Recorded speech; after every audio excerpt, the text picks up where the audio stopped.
Chapter 2. Annie glanced over and saw the face of her friend Tom at a table in the corner of the restaurant. Tom worked as a bike mechanic, and they had been friends ever since middle school. Ignoring Big D's wide eyes, she escaped over the table. "Hey, Annie," Tom said. "What are you doing here this late?" "I stayed at the schoolhouse late to help the children with their studies. I felt like stopping by before I head home." Suddenly, a handsome, well-built man with luscious blonde hair glided up to the table. "Tom, good to see you again," he said. The good-looking stranger had a worn black leather jacket over his wide shoulders, which hung down to his gleaming belt buckle.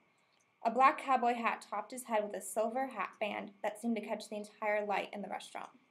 "Well, hey there, Jack," Tom said. "Annie, this is Jack Jameson. Jack, this is Annie Goldsmith. I met Jack earlier today at work. He's passing through town and needed to get his bike a quick tune-up at the shop," Tom explained. Jack astonishingly stared before him at the most beautiful face he had ever laid eyes on. With her golden blonde hair, ocean blue eyes, and tender skin, he thought she could be nothing other than an angel. After introducing themselves, Jack sat down beside Annie and joined in their conversation. Big D could not stop daydreaming of Annie across the room. Like Jack, he too had never seen a creature of such priceless beauty. At the table before Big D, a tall, slim brunette dressed in a dark black blouse with a deep ruby necklace caressing her neck approached Big D and smacked her hand across his shoulder. Susie Salmon, whom had been in love with Big D for many years, noticed how mesmerized he was with the girl in the corner of the restaurant.